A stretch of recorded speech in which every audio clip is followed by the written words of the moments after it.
हरे कृष्ण। ओम श्री गणेशाय नमः। जब जीवन में हर दिशा में संकट घिरने लगे और कोई राह ना सूझे, तब पुरुषोत्तम एक ही नाम संजीवनी बनकर उभरता है।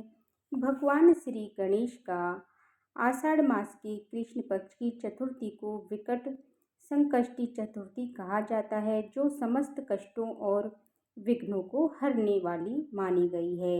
ये दिन विशेष रूप से उन भक्तों के लिए है जो मन, वचन और कर्म से विघ्नहर्ता का स्मरण करते हुए उनसे अपने जीवन के विकट संकटों का समाधान चाहते हैं। आइए सुनते हैं इस पावन तिथि से जुड़ी हुई दिव्य कथाएं, जो न केवल आस्था से ओतप्रोत है, बल्कि हमें विश्वास और समर्पण की शक्ति का भी बोध कराती हैं। एक बार देवी पार्वती ने भगवान श्री गणेश से पूछा कि पुत्र, आषाढ़ महीने की कृष्ण पक्ष की जो संकटा नाम चतुर्थी कही गई है, उस दिन गणेश का किस विधि से पूजन करना चाहिए और उस दिन भोजन में क्या ग्रहण करना चाहिए। तब गणेश जी ने उत्तर दिया कि हे माते, आषाढ़ कृष्ण पक्ष चतुर्थी के दिन व्रत करना चाहिए। उस दिन वक्रतुंड नाम गणेश की पूजा करके भोजन में कमलगट्टे का हलवा लेना चाहिए। माते, द्वापर युग में राजा युधिष्ठिर ने भी एक बार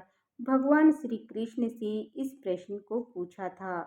उसके उत्तर में जो कुछ भी भगवान कृष्ण ने कहा था, मैं उसे इतिहास का वर्णन करता हूँ। आप भी श्रद्धा युक्त होकर सुनिए। श्री कृष्ण बोले, हे राजा युधिष्ठिर, इस कल्याणदात्री चतुर्थी का जिसने व्रत किया और उसे जो फल मिला, मैं उसे ही कह रहा हूँ।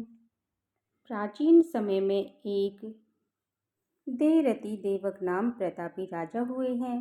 जिसे प्रकार आग तिनकों के समूह को जला डालती है, उसी प्रकार वे अपने शत्रुओं के विनाशक थे। उनकी मित्रता यम, कुबेर आदि देवों से थी। उन्हीं के राज्य में एक धर्मकेतु नाम के एक श्रेष्ठ ब्राह्मण रहा करते थे।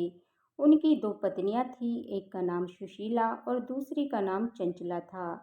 सुशीला नित्य ही कोई ना कोई व्रत किया करती थी और परिणाम स्वरूप उसने व्रत का करके अपने शरीर को दुबला पतला बना डाला था। इसके विपरीत चंचला कभी कोई व्रत, उपवास आदि ना करके भरपेट भोजन किया करती थी। कुछ समय बीतने पर सुशीला को एक सुंदर लक्षणों वाली कन्या हुई और उधर चंचला को पुत्र रतन की प्राप्ति हुई।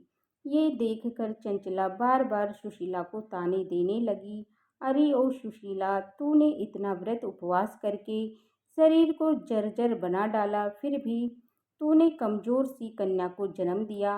मुझे देख, मैं कभी भी व्रत आदि के चक्कर में ना पड़कर हष्ट पुष्ट बनी हूँ, और वैसे ही बालकों को भी मैंने उत्पन्न किया है। अपनी सौतन का व्यंग बाण सुशीला के हृदय में चुभने लगा।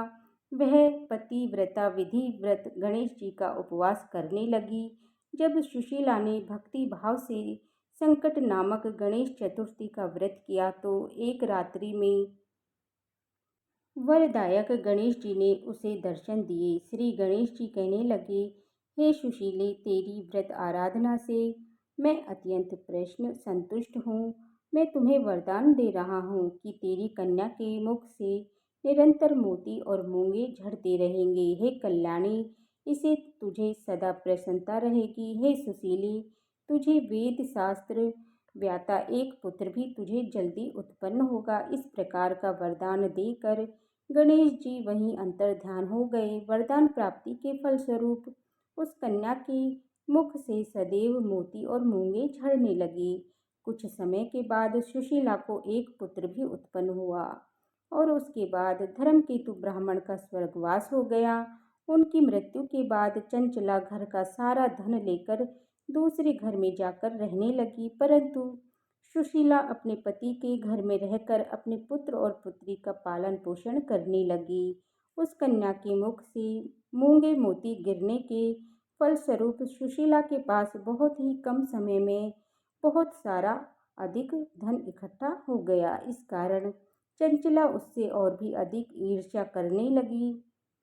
एक दिन हत्या करने के उद्देश्य से चंचला ने सुशीला की पुत्री को कुएं में धकेल दिया। उस कुएं में गणेश जी ने उसकी रक्षा की और वह कन्या सहकुशल अपनी माता के पास लौट आई।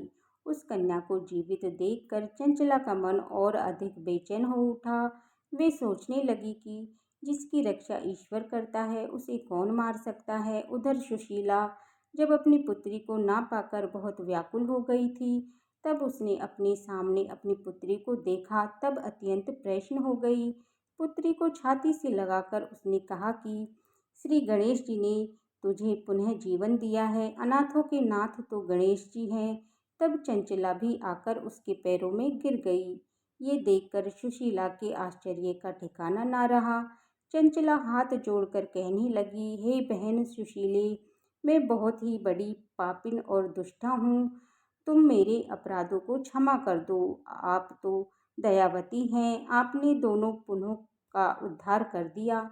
जिसका रक्षक देवता होता है उसका भला मनुष्य क्या बिगाड़ सकता है। जो लोग संतों और सत्पुरुषों पर दोष देते हैं वे अपनी करनी से स्वयं ही नाश को प्राप्त हो जाते हैं। इसके बाद चंचला ने भी उस कष्ट निवारक पुण्यदायक संकटनाशक गणेश जी का व्रत को धारण किया।